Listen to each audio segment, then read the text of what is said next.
Hey guys, what's up? It's Quentin Davis, and it has been exactly a week since I uploaded, which is way too long. I've recently just started working 2 jobs.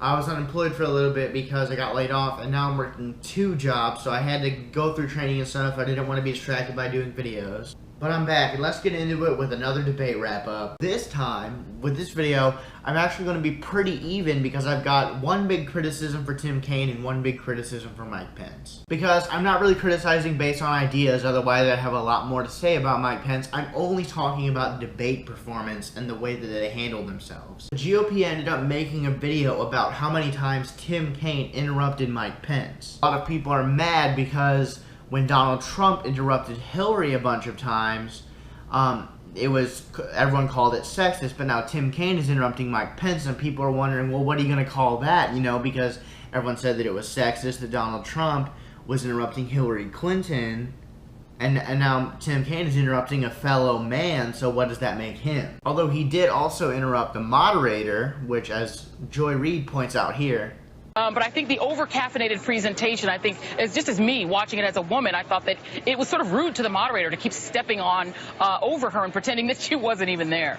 So I'm sure a lot of people are also calling him sexist for that reason. So I do think that him interrupting the moderator could be painted as being sexist as well. But then of course people are going to fire back with, well, he's running with the first woman president, so doesn't that say something? And yes, I agree that says something, but I think people are still going to make that argument, and they have a valid point there. I mean, he basically pretended that the moderator wasn't there. Now, I understand that when you're having a debate with someone that you disagree with ideologically on very many different things, it's going to get a little bit heated and you're going to interrupt them at least a couple times, but 72 is very, very excessive. But here's the GOP's video, just a little bit snippet of it. This is a compilation of how many times Tim Kaine interrupted Mike Pence. Let's go. Love Russia. You both their heavy-handed approach. You both have said Vladimir Putin is a better leader than the president. Elaine, thank you, Senator. These guys have praised Vladimir Putin as a great leader. How can they defend Senator? We do have and paid a few taxes and lost $1 billion a year. You are Donald Trump's apprentice. Let me talk about this issue. Okay, now I can weigh. She had a private server. I get to weigh in. That was discovered overrun by ISIS. Because Hillary Clinton failed to renegotiate. More American troops Hillary Clinton forces agreement. No, that is incorrect. And so we removed, they will be conjured up in that vacuum. But I'd like to correct, and over the slowest economic recovery since the Great Depression. 15 million, and the poverty level into the Oval and the Middle East tax returns when he was under audit. All Donald Trump, all Donald Trump, they roll out, scare the seniors. But you have a voting record, Governor. And I get all of that. I just, look, we're not going to cut taxes. You're going to raise taxes on them. And we're going to face hard choices. Gentlemen, I want to move on. I just think law enforcement broadly, by making the accusation of implicit bias every time tragedy occurs. Elaine, people shouldn't be afraid to bring up issues of bias in law enforcement. And if you're afraid to have I'm not afraid to bring that up. If you're afraid to, I guess I can't believe you are defending the position that there is no bias in force for racism or division, besieged by crime. Elaine, these were Donald. He says, hold on a second. It's my time, Senator. It is, in fact, the governor's time. This is your 2 minutes. Thanks, I forget. So you like the 16 million deportation plan? Senator, our plan is like Ronald Reagan's plan from 1980. No, I always say we're going to do this, for border security 3 years ago, and Governor Pence system that we have where people can come into this country. I have some really creative lines in it. Well, I'm going to see if you can. From the Pentagon. I was in Virginia, where the Pentagon. Now, obviously, I'm not going to show you the whole video because it's very long, and there's nothing that I'm taking out of context here. It's just that it's pretty much the same thing over and over again, but the video does eventually get all the way up to 72 interruptions. Now we go to a compilation composed by the Huffington Post. I'm not going to show you the full thing of this either, but this is a list of how many times Mike Pence said Donald Trump didn't say something that he actually did say.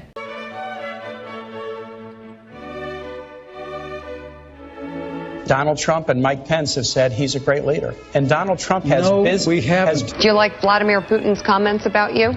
Sure. I've already said he is really very much of a leader. Governor Pence said, inarguably, Vladimir Putin is a better leader than President Obama. That is absolutely inaccurate. I think it's inarguable that Vladimir Putin has been a stronger leader in his country than Barack Obama has been in this country. Donald Trump and I would never support legislation that punished women who made the heartbreaking choice to end a pregnancy. Do you believe in punishment for abortion? Yes or no, as a principle? The answer is that there has to be some form of punishment. For the woman? Yeah. All right, He's gentlemen, going to release I his need to tax ask you returns and the about audit Social Security. is over. I don't mind releasing. I'm under a routine audit. Community policing is a great idea. I would do stop and frisk. And Tim Kaine brought up a very good point, which could have been seen in the interruptions video. You know, he brought it up at the wrong time, but he did bring it up, and it's a valid point, that Mike Pence is having a pretty hard time defending some of the things that Donald Trump has said. So instead, he resorts to saying it never happened when indeed it did. And if you notice, there were even a couple times where Mike Pence was saying that he himself didn't say things that he actually said. But in all fairness, I think the Vladimir Putin thing was said kind of in jest and kind of meant as a hyperbole. I don't think he legitimately, sincerely meant it. And for Tim Kaine to bring it up as if it was said as a 100% sincere statement, I don't think is very accurate. And at one point, Tim Kaine brought up something that Donald Trump said about women should be punished for abortions, according to Donald Trump.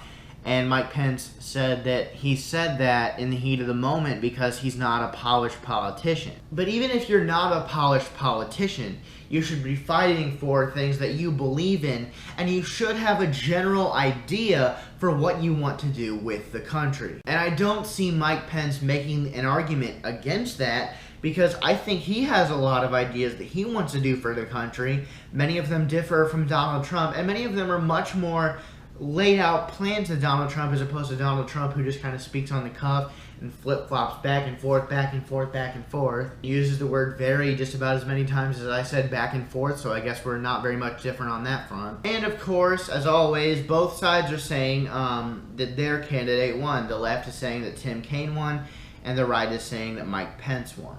Because unlike sports or an actual election, debates, especially vice presidential debates, don't really have a clear-cut winner. I guess you could consider the presidential debates like the playoffs, and whoever wins the election thus won those debates, but, you know, I don't know, because the post-debate results are kind of important, and that kind of shows who won. But I also want to point out, as the Young Turks pointed out, and I want to be fair to them, I did not understand or think about this until they brought it up in their video, and they actually made this compilations of how many times this has happened in the debate. But the moderator actually gave some very right-leaning questions that really were in favor of Mike Pence and what he would answer them by, and kind of a disadvantage to Tim Kaine in the way he would answer those questions, which you can see here. The Social Security trust funds run out of money, you'll be 76. The Committee for a Responsible Federal Budget estimates your benefits could be cut by as much as $7,500 per year. What would your administration do to prevent this cut? Law enforcement and race relations. After the Dallas police shooting, Police Chief David Brown said, quote, "We're asking cops to do too much in this country. Every societal failure, we put it off on the cops to solve. Not enough mental health funding, not enough drug addiction funding. Schools fail. Let's give it to the cops." Do we ask too much of police officers in this country? Okay, we're not anywhere near done. Roll the next question. Do you think the world today is a safer or more dangerous place than it was 8 years ago?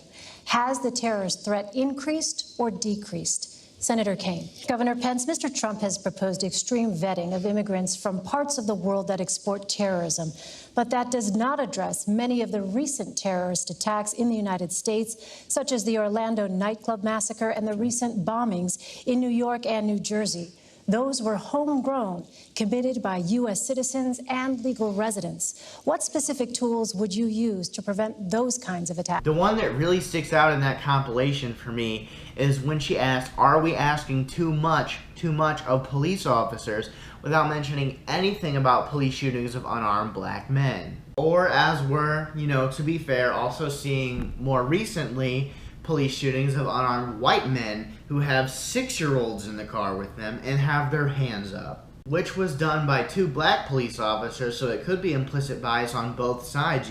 I don't really know, but we are seeing those things, and that wasn't brought up in the question at all. It was just, are we asking too much of police officers? I don't think that's really fair. I think they could have asked that question as well as a question about police shootings of unarmed black men, and that would have been a fair game.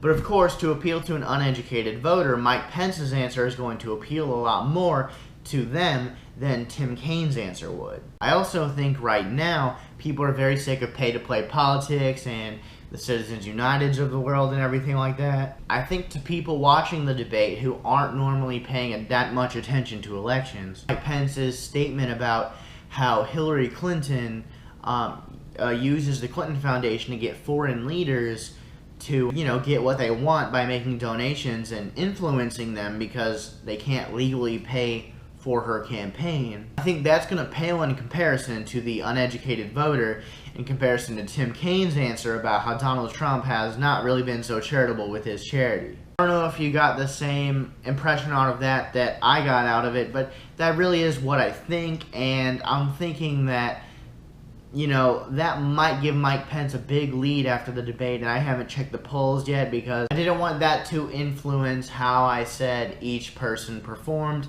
And, if I saw a post-debate poll and it said that Tim Kaine won or that Mike Pence won, I might have played off Tim Kaine's interrupting or Mike Pence is saying Donald Trump didn't say things that he actually said. I might have played off those as not a big deal. And in reality, I do think that is poor debate performance on both of their sides with those particular, cases. But for the most part, if you look at both of those things and you take those out of the equation, in this parallel universe, Tim Kaine never interrupted Mike Pence, and Mike Pence never claimed that Donald Trump didn't say something that he actually indeed did say. Once you envelop that scenario, it's really hard to choose a clear-cut winner. I mean, it just looks like Tim Kaine will keep the same Democratic voter base that he had, and Mike Pence will keep the same Republican voter base that he had. It doesn't seem like Donald Trump or Hillary Clinton are going to advance in their poll numbers because of anything that these guys said, because Tim Kaine was, just saying things that Democrats believe, and Mike Pence was just saying things that Republicans believe. I know that Hillary and Trump tried to pick two candidates who are liked in their home state, and their home states are swing states. But I just don't think that strategy alone will be enough to advance either of them in their poll numbers after this debate. But anyways, that's all I have to say in that video. If you like this video, please like it. If you like it so much that you want to see more like it, please subscribe. And if you like this video and you feel like you have something you can add to the conversation, please comment down below. If you want to leave a mean comment about how you're going to murder me, please also utilize the comment section in that respect. And of course, new thing in my videos that I haven't been telling you guys before that I really need to. If you want to know when I'm going to be missing an upload, which since I am working 2 jobs, that will happen not too often, but pretty often. You can follow me on Twitter at ZuzuPetPeeves, like the toy and then Peeves.